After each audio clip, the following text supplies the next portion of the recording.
Ladies and gentlemen, boys and girls, Diane is here. That's right, we're talking about Anaconda on Kill by Kill.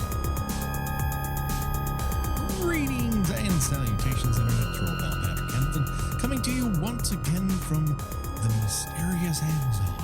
This is the Kill by Kill podcast, and wouldn't you know it, we're in the middle of Animal Attacks April.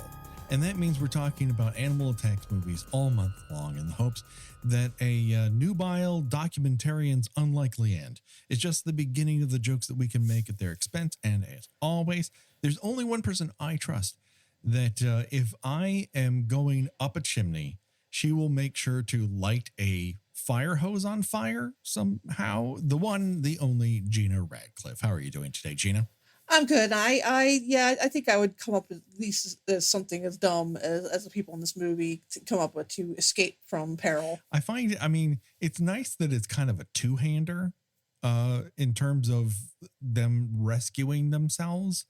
I was slightly disappointed that the final denouement is given to Ice Cube rather than Jennifer Lopez. I don't know. She could pick up a fucking axe. Like, let her kill something. Yeah, but she's the girl. She has to be rescued. Yeah, but Ice Cube picks up a net with his feet. Like he's given plenty of opportunity to be heroic in this thing. He's bit twice. And he's still swinging axes? Come the fuck on. I don't know. Does the anaconda have teeth, really? Or... Well, I think that we kind of have to, in order to quote unquote enjoy this movie, right? We have to set aside any notion of what snakes can and can't actually do. Sure, right. Yeah. Because in addition to being very, very large, yes, this is a very large boy. He's a big boy, yeah. And there's two large boys, we find out. There is the one large boy, and then there's the very standard surprise, an even larger boy. But in addition to their unusual size. It's snakes of unusual size, yes. Yes, which is plausible. I don't profess to know anything about the Amazon. I imagine things could grow large there. Well, why not? Like it's not the wildest thing in nature. Maybe it is, maybe it isn't. Who cares? I mean, maybe their water's poisoned with mercury. I don't know, but from the nearby paper mill. Sure. But I am pretty sure that snakes do not scream. Yeah. Nor do they launch themselves at people. I mean, the launching at people, I think, might be the thing I actually enjoy about the snake. The screeching and screaming, I kept writing down, why does this snake sound like a Scooby-Doo villain? And then I learned that those screeches and screams were created by Frank Welker, the man who voices Scooby-fucking-Doo. The voice of quality, Frank Welker. It just reminds me of how in Jaws the Revenge, the shark could roar. Oh yeah. Underwater. Sure. Which is pretty fucking remarkable when you think about it. He's such a mad boy, that shark. He's so mad. I think that the snake is supposed to be striking like a snake does. But it is definitely getting some air. It's like propelling itself around. Yeah, it's acting like if I could compare it once again to Scooby-Doo, occasionally he will coil his tail and bounce on it. Yes. And that's kind of what the snake does. Yes, exactly. Just kind of blings wherever he wishes to go, which I guess might make sense in some universe. In the Anaconda universe, that's the only place it makes sense. It can also move. It can also move vertically without actually being on anything, which also I don't think they can do that. I think they have to have something supporting them if they are moving upward. Right, because it's heavy. It's not. Right. And sometimes the snake in this is kind of light as air, and sometimes when it's the puppet, when I think it's the best it can be, because I love a good puppet. When it's the puppet, it kind of is so heavy. You're wondering, like, I think I could outrun this. I think I could outwalk this. But it's doing its little come here, baby, kind of wrap around thing. Lay one on me. Absolutely. So let's get right into it. Anaconda was released in April of 1997, which seems like this seems like a straight up summer B movie. Like if you had told me that this had been released in August, I think it would have made $100 million. Oh, I mean, it did fine. It Yeah. did just fine at the box office. Yeah, it made its money back. It ended up having a sequel, and I think one in theater sequel and a couple direct to video sequels. But they certainly cast it with the best that 1997 could provide, with one terrible exception. Yeah, we need to point out here that everybody is in this movie. Every single actor that you have ever seen is in Anaconda. They just keep rolling up, and you think, surely this will be the last character I'm introduced to. Nope, it's just going to keep going. It's sort of like the Poseidon Adventure on a much smaller boat.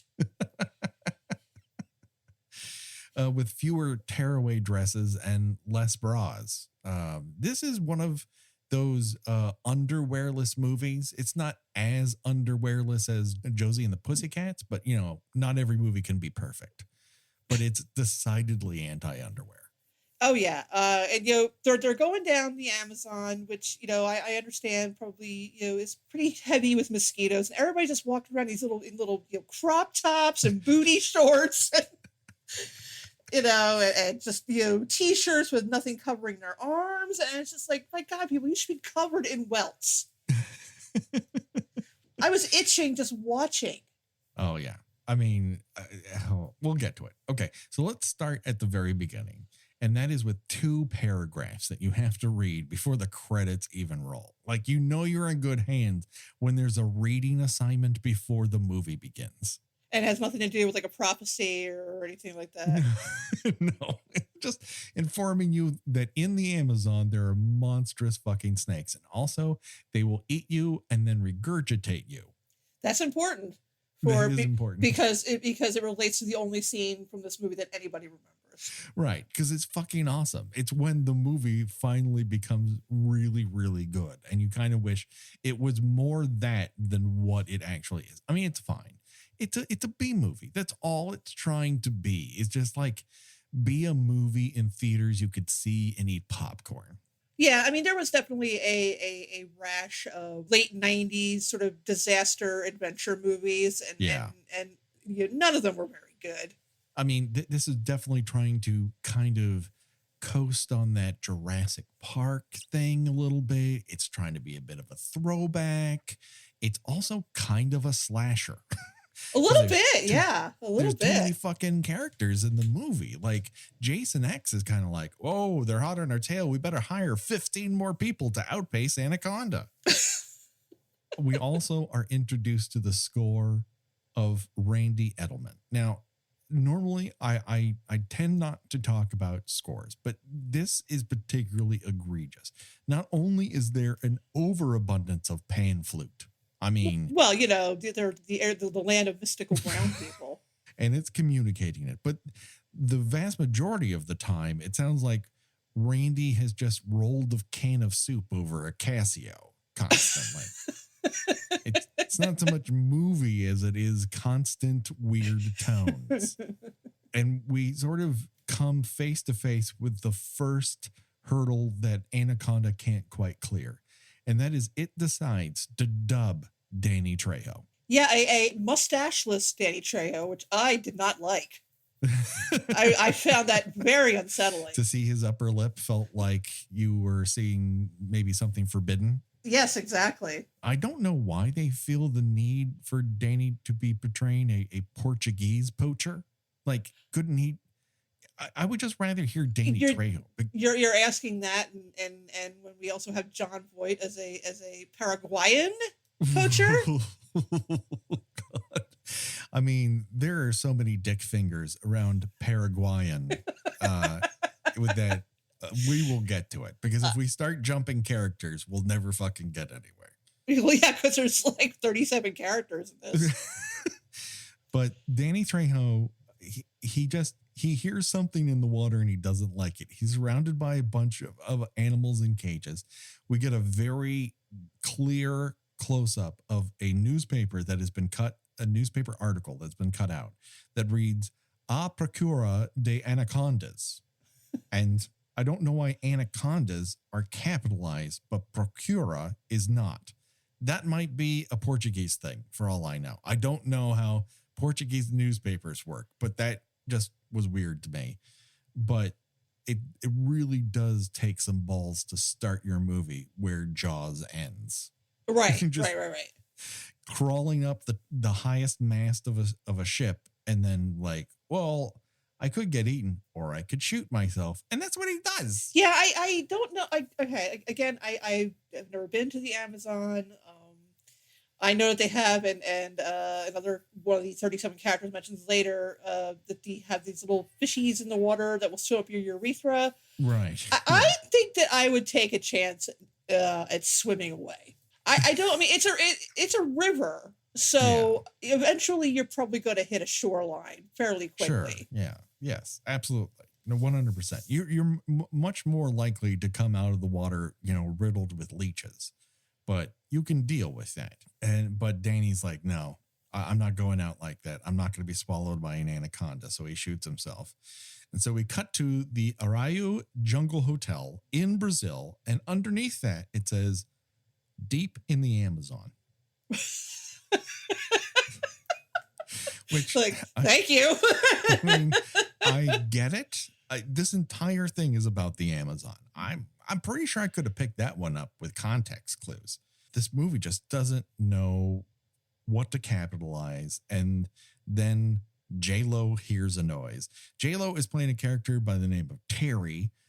She's all business, and business is locating mysterious tribes in the Amazon, deep in the Amazon. Yeah, all business, no undies. No, not at all. Someone has aggressively, as we discovered in Scream 2, there was some sort of militant overthrow of the eyebrow industrial complex, and no one was allowed to have real eyebrows. And a person who has beautiful eyebrows, we are denied them for this entire film. She's given a pencil line. Is this her first? Is this before or after Selena? This is like one of her first major roles, right? This is definitely one of her first major roles, but I don't know if it is before or after Selena. That's a really good question. But she's not bad. I mean, she's perfectly fine. She's fine. I mean, I think where Jennifer Lopez has traditionally, come into trouble is when she's been forced into a weird role in a romantic comedy. I think that undid her career for a little while, because it's not like I don't want to see Jennifer Lopez kissing people. Obviously, I want to see Jennifer Lopez kissing people. But for a long time, she was just locked into these terrible, like the worst possible version of a romantic comedy. I brought up her credits and immediately went to producer. And guess what? She's produced a lot of things. This is the same year as Selena. Selena actually came out just before this. Okay. So she had very pronounced eyebrows in Selena, and someone got her on the set of Anaconda and said, we need to fix this incredibly beautiful person. And then that's what they did to her. We don't think you look enough like a documentary filmmaker. Let's pluck your eyebrows to submission. Yeah, no one at USC has eyebrows. Let's take care of that right away.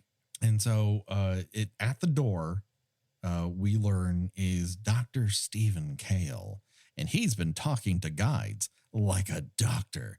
We will learn that Eric Stoltz is very hairless in this motion picture because he's like a fetus. and can I just say that I think that Eric Stoltz and Jennifer Lopez have reached a new low for us at least in this program in negative chemistry. Yeah, it is real unfortunate. Like the reveal, like later, like in the movie that they were a couple and I guess they're trying to work things out. It changes nothing. It changes nothing about their interactions. It changes nothing about their, how it invested the audience is, and him finding this mystical tribe he's looking for. It just it almost feels like the screenwriter said, well, you know what? Actually, I changed my mind. Let's make him be a couple. Yeah, there's the only way to justify that Terry is a documentarian, because otherwise he would be fooled by the rocks that she got, and then he would hire her. Right. Yeah. There has to be another reason that he would hire her. Oh, she's his ex-girlfriend. Okay. Yeah. And it's like, Number one, I mean, you don't want to be stuck on a boat in the Amazon with your ex-girlfriend. Yeah. And It's like she can care for him as a human being. they could be friends. I mean, Yeah. or work together before, but this second act, oh, I missed you. It's like, wait, you guys were a couple? Okay, because I did not get that impression at all. No, when they're looking at fireflies, can't you feel the sexual heat between them? No, absolutely not. I mean, I thought that he was attempting. I mean, I have seen this before, but again, Yeah. I probably saw it when it came out on DVD or something. But Sure. I didn't remember a lot of it, and I thought he was trying to flirt with her, and I thought that this was supposed to be like comedy, and he is trying to flirt with her, but remember we used to be like that? That's like, ew, gross. Don't compare me to a flying insect whose butt lights up. Like, there's better comparisons. Like that was the best moment you had, is when you saw one another, your butts would light up. I mean, come on. I mean, she's all right. He's terrible in this. Yes. He looks embarrassed to be there. Like he neglected to read the script before he signed the contract. He's just irritated and pale, and he doesn't like the heat. And I'm the same fucking way. And that's why I turned down this role that no one offered to me. But yeah, I mean, I buy him as a scientist. I do not buy him as a scientist whose specialty is working with isolated tribes in South America. No, the most authoritarian he comes across is when he talks about the vampire fish shooting up his weehaw, and when he's having an argument with John Voight. That's where he kind of shines. And then thankfully he gets stung in the throat and he falls asleep like Sleeping Beauty for the vast majority of the movie. Because they realize, oh shit, we have too many characters. I mean, the wackiest fucking thing here is they're like, some producer thought, we got to figure out a way to take Eric Stoltz off the map, because if he's on screen, no one else will be credible coming up with a decision. Like, what? I'm not sure that's you're creating a problem that is not there, but okay. Let's get through the rest of this unbelievable amount of characters. Let's unfurl this scroll and talk about the other characters. Yes, this amazing Star Wars like intro. The yellow type is just cascading towards the stars with nothing but the names of people and characters in this movie. We are introduced to Ice Cube as the most inexplicable Danny I've ever met in the entire world. I would never look at Ice Cube and go, "Oh, that's a Danny. He's a Danny." He's toe to tip. That's a Danny. I just looked and we got ourselves a Danny, and he's Ice Cube. And then we meet the ship's captain, the Michaela 1, and his name is Mateo. And like most Brazilian men at the time, he was working a Rachel cut, and it looks great on him. We know his name is Mateo because the various characters say it at least 47 times. Yes, if you were drinking every time someone said Mateo, you would be dead before a snake attack. Enter Westridge. And I thought I was going to keep count of the amount of times he said, "My God," because we've rarely met a character who's more, "Are we British then?" than Westridge. Yeah, I guess he's the narrator of the documentary. I don't know why they need one. Why would you want him on camera? That's a job for someone to do voiceover with. Yeah, you loop that over later, don't you? I mean, yes. I don't profess to know how this works, but it would seem to me that you would record someone as they're looking at the footage, not not a you are here kind of thing. Yeah, but yeah, he's played by he was in Titanic the same year. Yes, also extremely British in that. But yeah, Jonathan Hyde is his name. He goes on this this Amazon trek with like a case of wine and some golf clubs. At one point, he drinks out of a silver goblet. It's a very odd performance. And he's just knocking golf balls into this pristine Amazon river. And no Only one, when he's listening to opera, because when yeah, he's and listening to Mac 10, he can't concentrate. Jan. everybody's really concerned about what snake hunting is going to do to the environment, but it's all right for him to be plonking golf balls into the water. Sometimes he uses a net, but sometimes he hits it straight into the river after ricocheting it off of a pipe in front of him. I would have really loved to have seen. They should have. One thing I think that would have improved the viewing experience for me is if they had. There are a couple moments where you could tell they're trying to be funny, like there is a character who later in the film he gets killed by the snake and he is swallowed, and it is filmed from the inside of the snake's mouth. Sure. So it sort of looks like the scene in Little Shop of Horrors where you could see like the mouth like singing along to the "You'll Be a Dentist" song. Yeah. You know what I'm talking about. Yes, I do. But there's not enough scenes like that, and I think it would have been really funny to have him. Was it Wentworth? It is Westridge. Westridge, plonking a golf ball, and then like it just like hits some native in the head, and like he's just kind of sitting there with like just surrounded by golf balls like on the ground. He just absolutely blank face is sitting there, ball hits him in the head. Or have it ricochet off the snake, like have the snake like is just like and it goes right down his gullet, and it's like, who did that? Where did it go?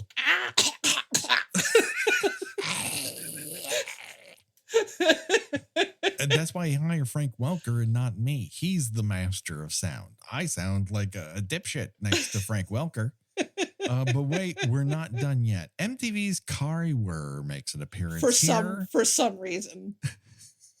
As the one woman who was allowed to keep her eyebrows. She plays Denise, who arrives complete with a backwards baseball cap to remind you she's not the bellhop. She's the production manager on a boat in the Amazon.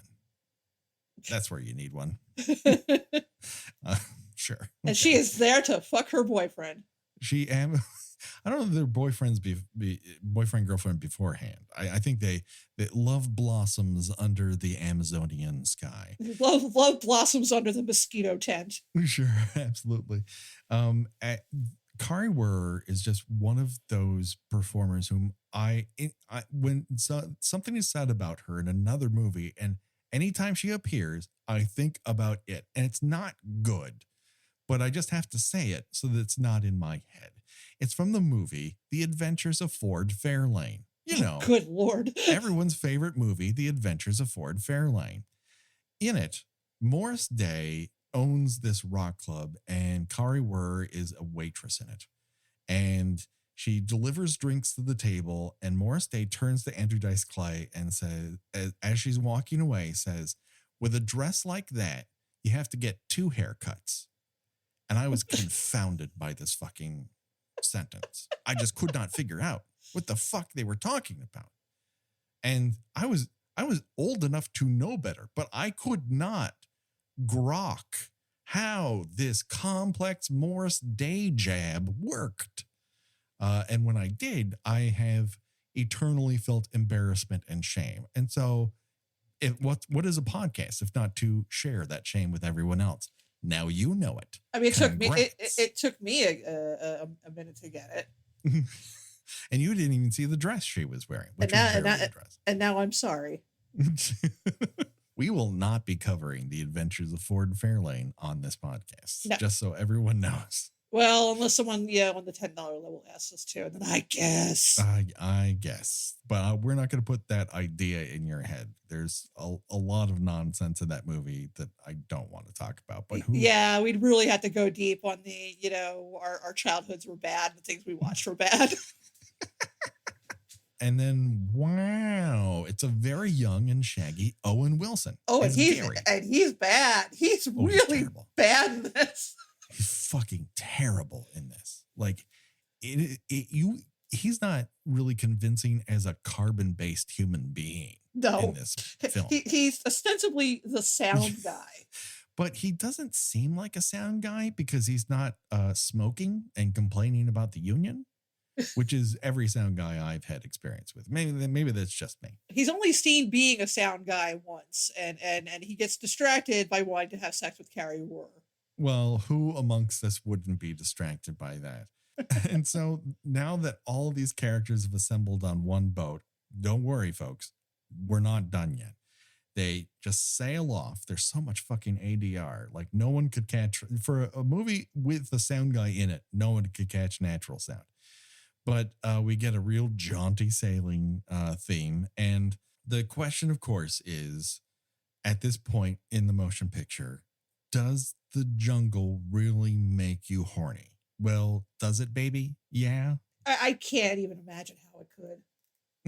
It's so sweaty. It's so hot and sweaty, and there are bugs. How could you even? Hey, listen, I'm not to say it wouldn't make anyone horny, but I'm here to tell you it certainly, no part of it in either abstract or in reality makes me horny. Also, where are you doing this at? You're on a boat with like 12 other people. Well, their solution is to go off the boat into the fucking jungle. Literally, the fucking jungle. But there are like wild boars and shit. I know. Here's the good news about wild boar, though. It's very tasty. I mean, I'm sure it is. It is You delicious. get a little BBQ sauce, maybe a little shake and bake. You got yourself a deal there. Bake. It's an application few use for that. Yes, I'm now being interrupted by my 10-year-old Oliver Hamilton. What? No one can see you dancing, so that there's no point in that. This is not a video podcast, thank God. I have been instructed by your mother and the person you were playing with that you need to take a shower immediately. So that is now your job. Sure. Okay. Please close the door behind you. Thank you for visiting. I hope you had a good time. I don't like being called captain, and I don't like being called boss. I don't want your kid is kind of funny. He is. Yeah. I mean, yeah. He's the two of us. Like, it was going to happen. Sure thing, boss. So on their journey upstream, why not add another character to the mix? And of course, it's the sperm donor of Angelina Jolie and right-wing authoritarian stan, Jon Voight, as Paul Cerrone from Paraguay, to which I say, no, you're fucking not. His idea of people from Paraguay is that they scowl a lot. And I'm not entirely sure that is an accurate portrait of the Paraguayan people. They scowl. They kind of make a face that suggests that they are falling asleep. It has been said that Jon Voight in this movie is doing the most. And my counter argument to that is that Jon Voight in this movie is doing the worst. Oh yeah, he is. He he's trying to do. He this is going to be his Quint, I think. He read this. He read the script. He's like, oh yeah, I'm going to take this over. I'm the I'm the villain, but I'm also sort of the only person that knows what's going on. And I'm gonna slather on that ham nice and thick. He's, to quote another podcast, he is swimming in the river of ham. The other thing that he is announcing something that when it is said aloud, I laughed. I had to pause the movie. I laughed for a full minute. He stabs into the water with a spear, pulls out a fish, and goes, "Fish river style." Now, I will grant you this is different than fish ocean style or fish lake style, but that's not really like you pulled a fish out of the fucking river. Of course it's fish river style. That's not. No, you're not adding new information to this. Also, what was everybody eating before that point? I assume that they had brought food because when we see the tiny kitchen, it is stocked with food. Maybe along the way is like, well, I'm going to earn my keep. Let's stop for half an hour and allow me to spear a fish. I'm just like, I was so distracted by his greasy little ponytail that oh my God. Like, this is a whole look that he has put together for this character. And I feel like he completely designed it. Like he like Paul Cerrone. I mean, that could be from anywhere, I mean, it could be Hispanic, could be Italian. We don't know. No, he's from another region. He's from, Universe X. There's but no way this but I think that is on Earth. he showed up, for the first day of shooting with this little ponytail, Yeah. his little work pants, and with this absolutely implaceable accent. Yes. And I would try to recreate that accent because, of course, longtime listeners of Kill by Kill will know I'm excellent with accents. But I feel that every time he speaks, particularly the phrase people of the mist, feels like a racist jab, whether intentional or not. It's a little French, his accent. Sure. Now again, I don't think I've ever actually heard someone who's actually is from Paraguay speak. Yeah. But this does not sound like Central American or South American to me. It sounds kind of a sort of amalgam of various European countries. It sounded like an accent he picked up by watching a John Wayne movie. It doesn't seem real. Yeah. It definitely, it's absolutely artificial, and yeah. It doesn't sound like he's from anywhere. No. So after, there's no plot to this movie. They sail up the river. They are trying to find this isolated tribe. I guess they're going to research them, and then make a documentary. Jennifer Lopez is there to make a documentary, and then John Voight's character, his boat is stranded, and he gets on the boat, and it turns out that he's a poacher. and he's going to, he's trying to find this legendary giant anaconda, which proceeds to show up right on time and start killing people. No, it's like it senses that he's returned to the Amazon. And it's like, oh, finally, I'm going to eat that guy. And he's like, oh, I'm finally going to get that snake that wants to eat me. Right. Like, again, they're trying for a little bit of Jaws. Yes, definitely. Where there's some sort of like personal beef between this hunter and this animal who probably doesn't really know anything except being hungry or being tired. Yes, I do appreciate that they don't make it some sort of this anaconda is the protector of the Amazon and knows that he has sinned against the wilderness and will take. Well, sort of. They do pass that the totem. Yes, but that's also underlying the fact that they're trying to find this one lost tribe. Well, yeah, that's true. So about 15 minutes in, we get our first snack. Not as fast as slugs, but this is pretty fast in comparison to like Prophecy, where we really don't get to see Mutant Bear for a while. But this leads to one of the best sequences in the entire film, and that is hot puppet on puppet action between a panther and this snake puppet.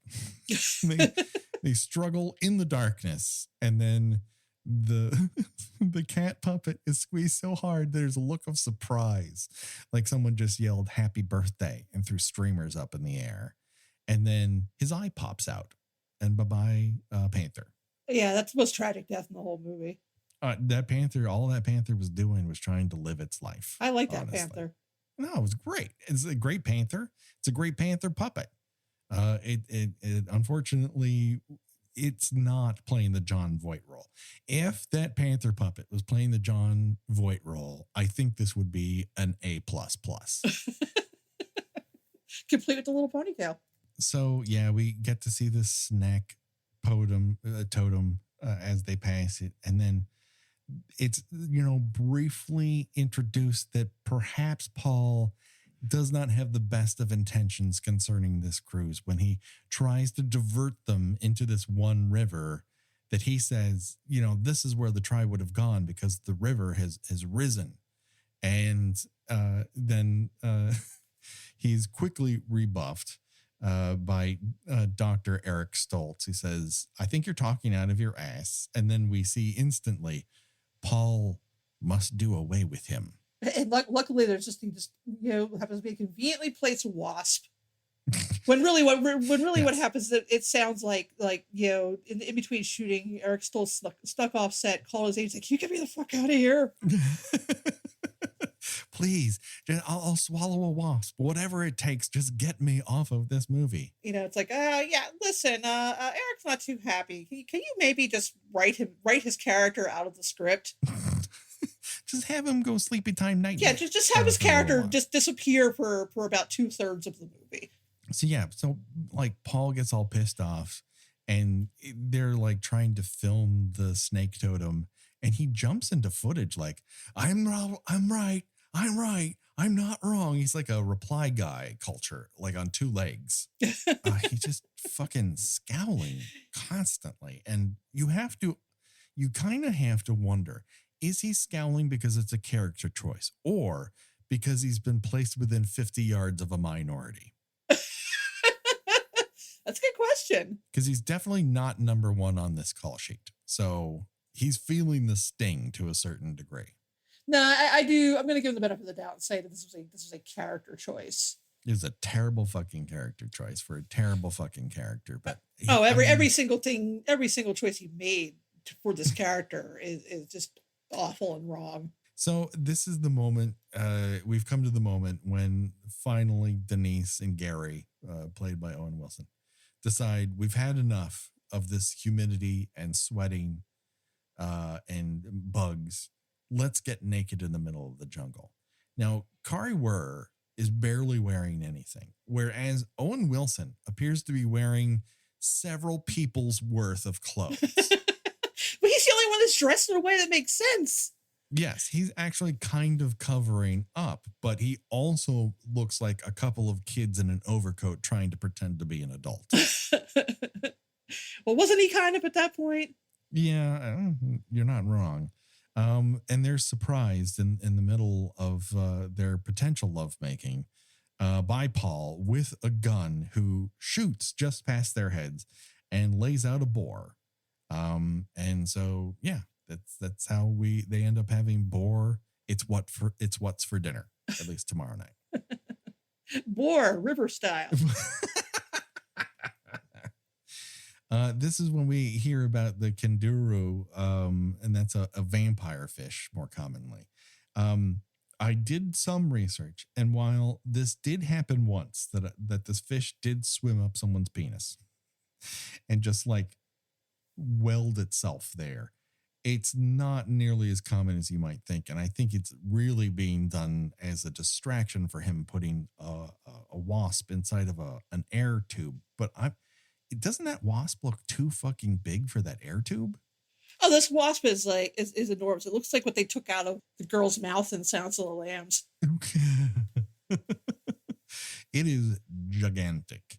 What we don't know it's there, until, Dr. Eric Stoltz goes in and tries to clear the propeller of all this junk. And he comes up yelling, oh, and everyone, including Jennifer Lopez, not her specifically, but her character, Terry, is shouting like, what's wrong? What's wrong? Are you in trouble? Yeah, that's what someone waving their arms under the water means. Yeah, they're not going to be able to answer you if they're underwater. Yeah. It's like he's going to pop and going, yes, I am having a bit of trouble. Thank you for asking, Terry. That's not something's going to happen. So finally, they jump in. I do want to note that some of the underwater sequences here are some of my favorite kind, which is a dive tank. Like we had one on the Universal lot that was painted blue, and you would use it for underwater sequences. It was just a glorified pool that you could fill up with water and empty out very quickly. It's used to great effect in The Shadow, if anyone's seen Alec Baldwin in The Shadow. It's the tour guide in me jumping the fuck out. And so they pull him out.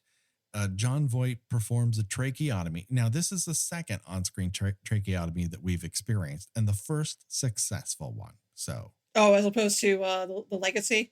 Yeah, the Legacy is unsuccessful.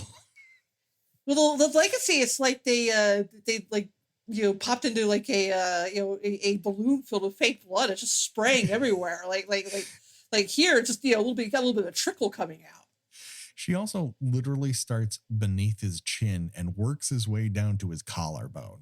You're supposed to just, it's one quick hole, everyone. You don't need to do that. He's stung by this wasp. His throat is closed. They perform a tracheotomy. It works. But along the way, you get this shot of John Voight looking at Jennifer Lopez, and I don't want to be lusted at by John Voight. That is the most frightening this film gets. Yeah, he's about ready to be like licking his lips at her. Or he's gonna make that like the two-fingered V motion with his tongue in between.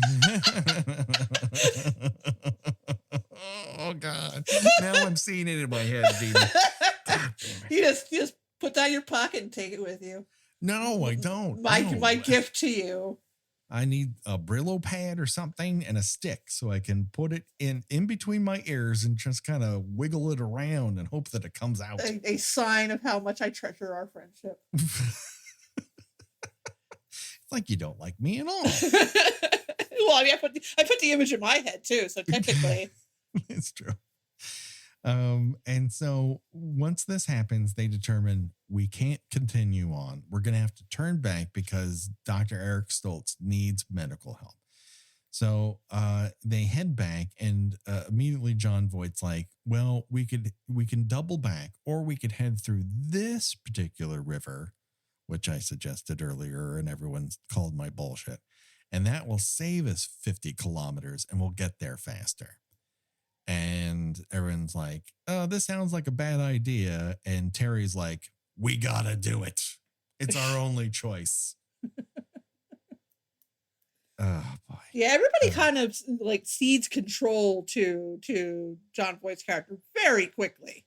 Oh, he has a way. I mean, he literally starts just picking people off on this boat, and they have no willpower whatsoever. That includes him pulling over and like finding a boat and finding some dynamite. And then they're like, okay, we're going to blow up this gate that's in our way of going down this forbidden river that we definitely have to go down. And I'm today years old when I learned that wet dynamite still works because the chemical mixture that makes it explosive also provides it with its own oxygen supply. I see. Yeah, that's just, people say this show is uninformative. I feel stupider listening to it. Well, what do you say now, pal? But when they blow up this wall gate, baby snakes just fly everywhere, including on Westfield's finger. And he's, oh, my fingy. It's got a baby snack on it. Please take off the baby snack. Yeah, much like the gentleman in Slugs who was rendered incapable of taking a glove off. Rather than try to pull the snake off himself, he's just staring at the snake like hanging off of his finger. Won't someone do something about this one occupied finger while 9 other and in a completely different hand can't do anything about it? Like, I mean, just for God's sake, just fling your hand around. Yeah, smack it against the fucking wall already, for Christ's sakes. No, but Paul Voight just gives a little squeeze on the jaws and flings it into the water. And everyone goes, well, this seems like a bad omen. Let's continue on. This seems like a bad omen. Let us proceed. I did not look up, and perhaps I was unfamiliar with the work of Luis Loza, the director of this motion picture. I've seen the name. Let me to the Wikipedia's. Hold on one second. Yes. Well, he directed The Specialist with Sharon Stone and Sylvester Stallone. I think he did a lot of middling 90s like action type stuff. Yeah, I would call middling his finest moment here. Yeah, he did things like Crime Zone, Sniper, 800 Leagues Down the Amazon, and Fire on the Amazon. This is probably what got him the gig here. Yeah. And then The Specialist, which is not a good film and features one of the most and coming off of our last film, one of the most uncomfortable sex scenes I've ever seen in my life. God. In the specials between Sharon Stone and Sylvester Stallone. They are just in a shower flexing as hard as they can. Just it seems like they're under some sort of atmospheric pressure rather than having sex. It's very odd. But yeah, he did this and then really didn't do another movie for years, which is odd, like almost a decade before he had another film, which seems odd because this was kind of a hit. And then he said bye-bye to the business for whatever reason. Well, I feel like it's one of those movies that was a hit in spite of its direction. Yes. I mean, certainly you have Jennifer Lopez, whom was right on the edge of being an it girl at the time. You're right on the edge of like, she's about to be that sort of all-around performer because she's going to be releasing albums, and she was on television, and now she's in movies. She's on fashion covers. Like, she does it all. Well, yeah, it's that. It's also, as I mentioned earlier, this several year cluster of revival and disaster movies. Yes. And they all did well. All of them did well. Yeah. But you're not going to look at anyone and say, boy, Volcano sure was capably directed. I mean, Volcano is no Dante's Peak, in which they boil a grandmother while she pushes a rowboat. No, they just boiled John Carroll Lynch instead. I mean, I do like in Dante's Peak how the grandma, like her legs are like two little pencil nubs when she gets out of the water. That's a pretty great effect. It's the only thing I remember from that movie. And then they converted the ice tunnel, which was used to fantastic effect in the $6 Million Man. They converted it into Dante's Peak, in which it was a volcano that swirled around you. And then after that, it became the mummy's tomb, in which a mummy's tomb swirled around you. Okay, that's cool. And now it doesn't exist. Now it's a Fast and Furious ride. Oh my God. That Fast and Furious. No one is acting, with the exception of The Rock. Dwayne shows up and absolutely nails his job. But once you get inside of the attraction, you have a bunch of the Fast and Furious people, and they're kind of like, I don't know, do you want me to stand and talk aloud? You better slip me an extra 50. There's no performance going on. They're just like, hey, why don't you go ahead and we're going to keep you safe, all right? Okay, great job. Wonderful work, everyone. Like, if I were forced to be a guide again and had to go through that 5 times a day, oh my God, I don't know what I'd do with myself. I'd probably disassociate like I did before, where I could literally go around the entire studio tour with my eyes closed, with sunglasses on, and drink white wine out of a water bottle. It worked. Worked like a charm. Anyways, what were we talking about again? Oh yeah, the director of Anaconda. Luis Loza has not met a single Dutch angle that he doesn't like. Oh, no. Loves the fuck out of these Dutch angles. Yeah, I don't know what the purpose of it is. I just feel like, Batman's going to step into frame and start punching the Riddler. Yeah, sure. Yeah. And henchman number 1 and henchman number 2 are going to get it from Robin. Yeah, absolutely. But they find this abandoned boat and they're like, somewhere during the explosion, they lost the majority of their fuel. Sure. Okay, yeah, I miss that. Like, why are they running out of fuel? That doesn't seem very efficient. But who wants to hunt? But just to sidestep this for a second, because what we need is another digression.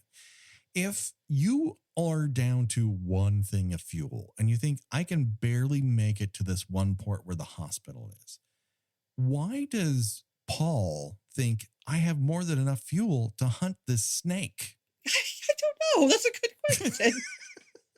Did I just blow your mind about 1997's Anaconda? I think you did. All right. Well, Job done. Gina, where can people find you on these internet? I mean, honestly, everybody just gets eaten by snakes. I mean, there's there's not really much variation in the deaths here. So it depends on whether or not you want to launch yourself into the air to do it, or you want to be caught in the water or on the ground. Like, there's no variation to it. So there's really no choose your own death venture here. Speaking of which, Mateo gets a face full of snack, and then his neck is snapped for because the snake's fun. The snake's also a ninja. Yeah. It's also an assassin. It's absolutely a trained assassin by the hand or the foot. Doesn't matter which. It's wearing a little hood. Yeah. It has ninja stars like my next door neighbor growing up. And this sequence, I point out one of the things, like the puppet stuff I find adorable. And the CGI shots look like something on a sci-fi series circa 1997. Oh, yeah. It does not look good. Yeah, the CGI is terrible. Yes, it really is bad. I just have down here one word, and it says explode. I'm sure that had something to do with it. I'm pretty sure it's the way Jon Voight said it. But yeah, this whole movie has lots of explode. Yeah, he says it's going to explode. Yeah. At one point, everyone's complaining about, like, this is a bad idea. Now Mateo's been killed. You know, we have to find a way out of this. And Paul's like, we just got to go forward. And they're like, no, we need to go back. And he goes, why are you complaining? I didn't eat the captain. No, you served up the captain on a plate, hero. I do fucking asshole. I do like that line though. I didn't eat the captain. Why can you possibly blame me for putting him in harm's way multiple times and knowing that there's a gigantic snake that I would like to capture? Is this the point where Owen Wilson decides, yeah, I think I would like to hold my friends at gunpoint for some money? Yes. I have in quotes, so this must be Jon Voight speaking. Maybe $1 million, Gary. Dollars. He briefly becomes the movie-sh in his accent. But yeah, he adds an SH to dollars, which is something new to me. And yeah, this is a problem we've encountered before.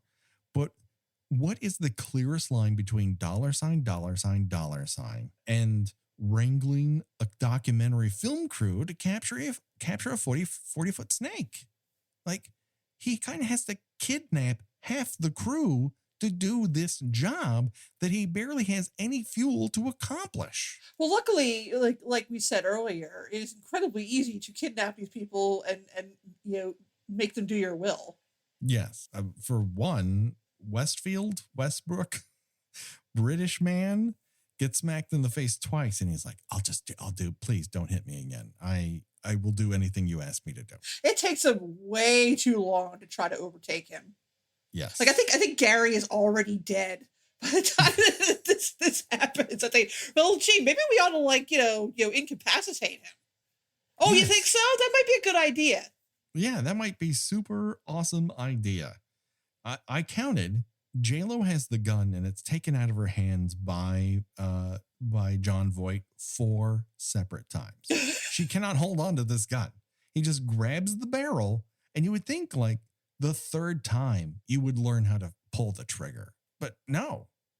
She just 4 times they just nerf the hell out of J-Lo.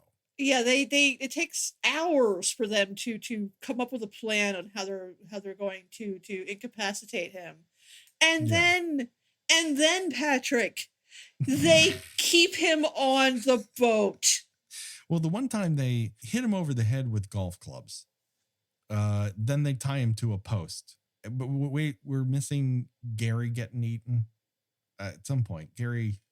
Yeah, we get a view of Gary, both a snake tummy view of Gary getting et. Yes. And then we get which is a practical effect.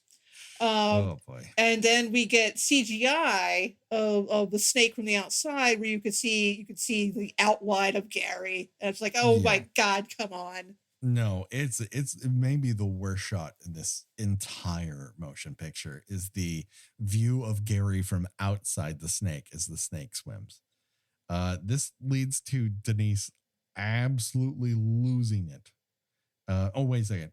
I forgot. We get a sequence in which Terry has an idea. And this is the one thing that I like. So you figure the movie has treated her as a complete dumbass up until this point. So her putting on some lipstick and going, "Hey, Paul, why don't you, instead of hunting for a snake, why don't you use the one you have with me?" And they kiss. And that is the second biggest jump scare in the entire motion picture. And then Ice Cube tries to hit him with a bat. And you're like, oh, it was a fake out. And then in comes Westfield and he hits him with the golf club. They had a backup plan. Like, all right, Terry's smart. This is something I like. But then they keep him on the boat. They tie him up to a post so that later on, when they get grounded near a waterfall, he can have this big rigmarole where Kari Wurr's character, Denise, is like, I got a kitchen knife and I'm going to kill you. And you have to view this as Paul is on the ground. He's seated on his butt. His hands are tied behind his back and his ankles are tied together. And somehow he has like some sort of Jordan-like vertical leap where he springs up using this pole and grabs Kari Wurr with his legs and wrestles her and snaps her neck. He Xenia on a tops her to death.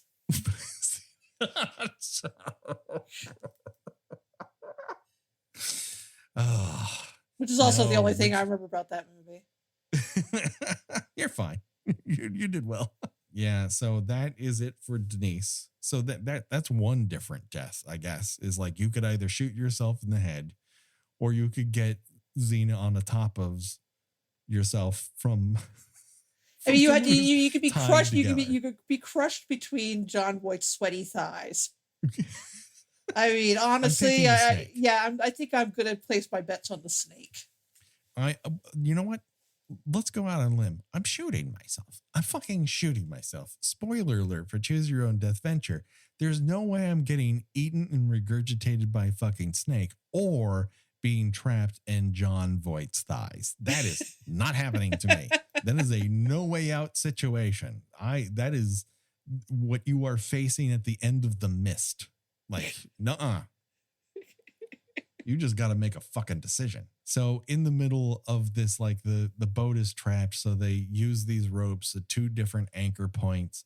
And as they're swimming back, oh no, snack. So Westridge like slaps the water and goes, oh, come after me. And then the snake does. And he's like, oh, fuck. And he climbs up a waterfall because that's what you do. Yeah. Oh, yeah. That's another thing that you know, this movie struggles with is pacing. Yeah. In that, like, nothing happens for the first half an hour. Mm-hmm. And then, you know, one or two things happen, you know, over the course of the next half hour. And then, like, everything happens the last 20 minutes. Yes. Everything happens. Like, at this point, I'm down to, like, short sentences, like, Ice Cube battles a tree. Like, that happens. They're trying to get back to the boat. And he's like, a tree. I'm caught on this tree. This underwater tree. And you're like, come on, man. Like, why do it's not like he's stupid. It's the movie is stupid for doing that to him. Right. I don't know what I expected, but I expected something more. Anyways, Danny gets bit by a snake. And he's only saved by Denise's corpse. And then Terry gets she shoots that snake and then she gets the gun taken away from her again by John Voight. It just never stops. He's just like, blip, just snaps it right out of her hand. Yes. And then he's like, aha, I got both of you. And then out of nowhere comes Dr. Eric Stoltz and he jabs Paul with a tranquilizer dart and he falls into the water. I like how Paul was like, the dot. The dot. constantly scowling. And then Danny says, I'll get us out of here. And then we're treated to something I just noticed. I mean, this is the second time I've ever seen this movie. I don't know. I noticed it the first time. But instead of having the boat back away, they just reversed the footage of the boat coming in. Oh, I didn't even notice that. Well, the waterfall is the only reason I know is the waterfall is going backwards. Oh my God. Oh, we forgot to mention that Wadsworth, whatever the hell his name is. Oh yeah, he gets snatched out of midair. Yeah. Oh, that's also something I'm pretty sure snakes don't do. Is kind of like boop, to like catch you, like you ever like you've had a baby, they kind of fall and that sort of like put your forearm out to catch them. This is kind of what the snake does to Wentworth. Yeah, it just coils them up real quick. I mean, not even the Jungle Book attempts to be that fast and loose with physics. Yeah, no. And that snake could hypnotize people. Yeah, that's absolutely true. And talk. Adorably so. So we finally arrive at Port Third Act, where the movie is like, we're sick of filming on location. Let's go do some sort of indoor studio in Hollywood and just like get out of the heat already. I mean, I can't blame them. No, you can't. So they arrive at this old factory of some kind that someone built in the middle of the Amazon jungle. It's a paper factory. Sure. Where all the mercury went to make everyone big. Worlds collide. Yes, finally. And there's lots of tilting camera angles. And wouldn't you know it, but Paul followed them there. How? I don't know. Maybe like Scooby-Doo, he ran so fast that he glided on top of the water. I don't fucking know. I mean, it kind of implies he just sort of swam there. Like just, followed them in the boat. Why the snake didn't get him? Who knows? Who knows? Who can say? That's not the way the snake wants to eat him. He wants it a different way, I guess. So, yeah, he manages to knock them both out with a rifle after they find some more fuel. Then he ties them up back to back with some duct tape or something. I'm not sure what. But he then picks up a bucket and gives them the full carry with a bunch of monkey blood. And then he goes, monkey blood. How easy do you think it is to get a full bucket of monkey blood? That's a lot of monkeys. I mean, you need more than one. You can't just wring out one monkey to get a full bucket of blood. I'll tell you that right now. I was going to say, your juice knows things like oranges. Just like, spinning them around and wringing them like a towel in gym class before you snap somebody's butt. So I've heard. And so the only way out of this is that the snake, a separate snake now arrives. The big boy. Because the bigger boy. And Snake 2 is like, all right, love the smell of monkey blood. Got to get, there's a twofer going on here. Got to get me some of that. So while all this is going on, after the snake kind of wraps them up, Paul goes, ha ha ha.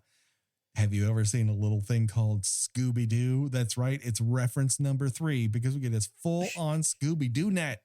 He Scooby-Doo nets him. And the snake's like, no. And you're saying, Patrick, snakes can't talk. The one in this one does. Several snakes talk. Yeah, they shriek. Yes. They growl. Yeah. They wail to the heavens. They demand your attention. Imagine. I forgot I was going to bring this up at the beginning of the show. How do we feel about snakes? Are you pro or anti snake? You know what? I don't want to live with one. I'll tell you that right now.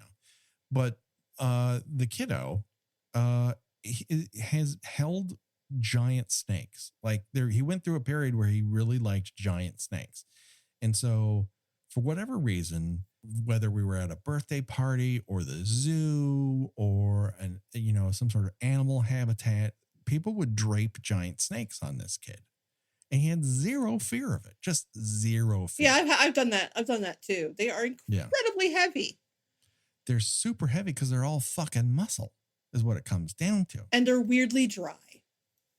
Yeah, that's right. They look wet because their scales are shiny because they're all roughed up from crawling along on the ground and shit. And they get a new skin every once in a while when they grow. I like snakes. I would not keep one as a pet because they are a bit high maintenance. Yeah, yeah. And I would not want to feed live mice to the snake because I would end up just keeping the mice as pets and the snake would starve to death. I'm also not feeding freeze dried mice to them. Yeah, no. I don't like to be able to identify the food I'm giving my pet.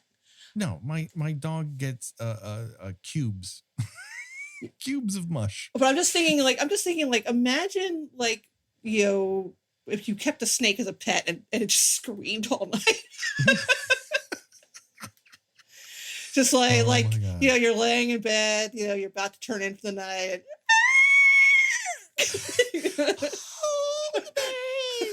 No, god damn it!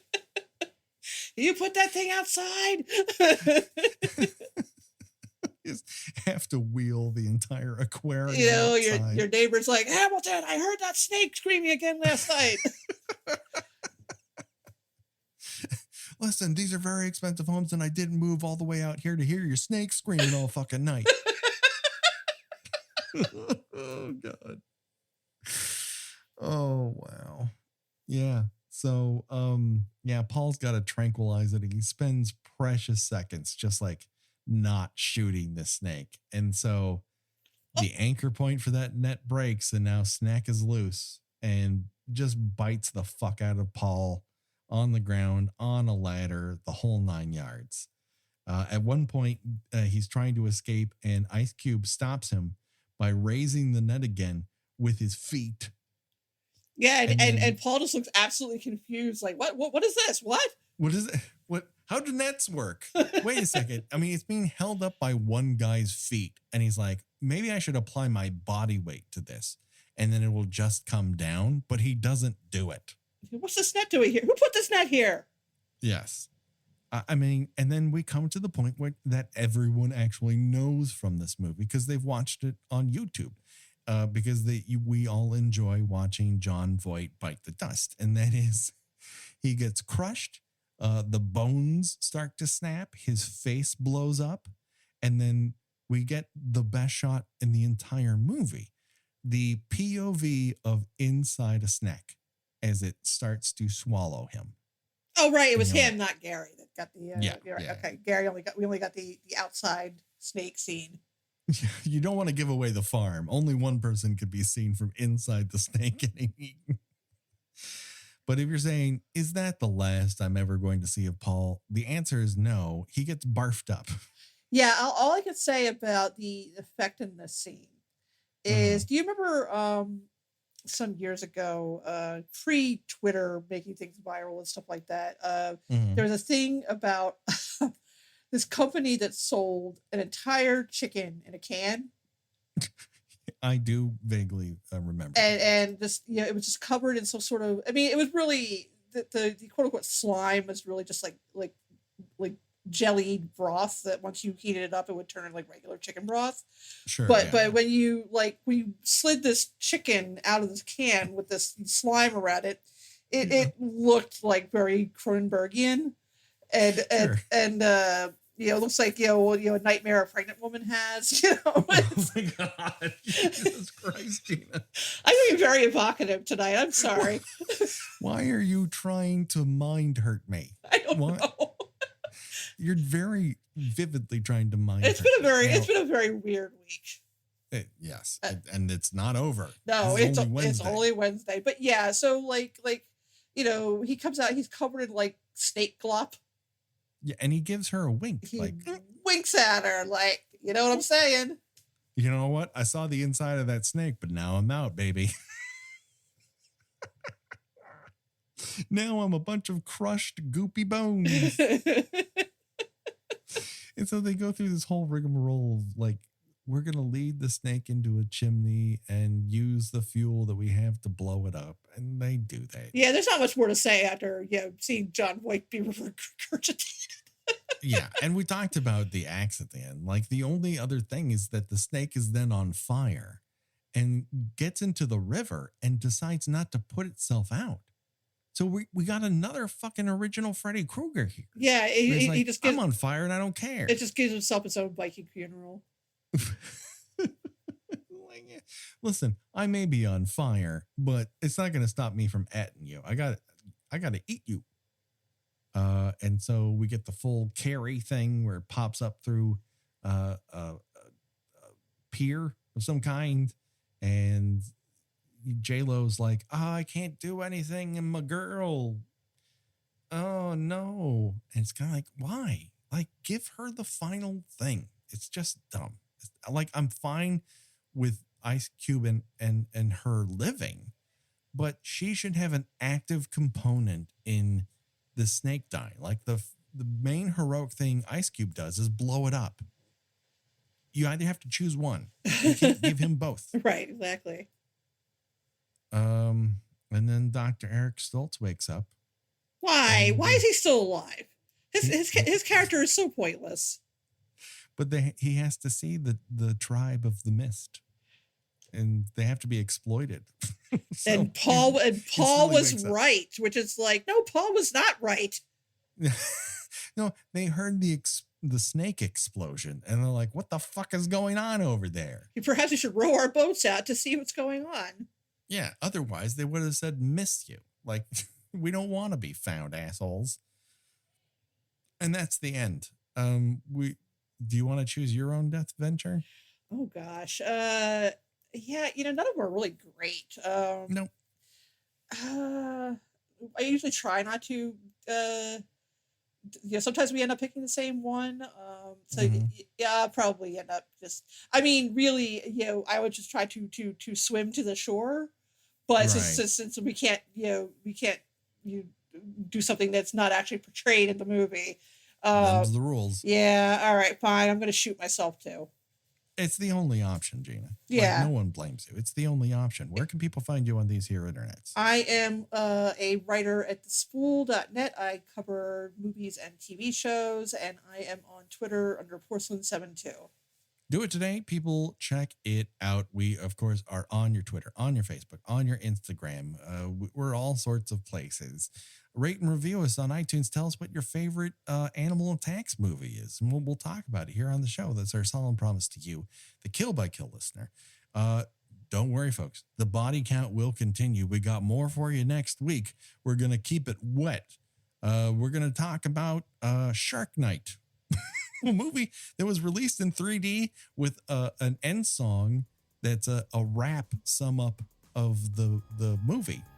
But we won't be able to watch that because they've hidden that from us here in America. That's only available in Canada for some reason. How dare. I know. I want to hear this song. I'm going to find it, and I'm going to transpose the lyrics to it, and I'm going to say it out loud. That's just what I'm going to do. The body count will continue for myself and for Gina. Goodbye, everybody. Bye.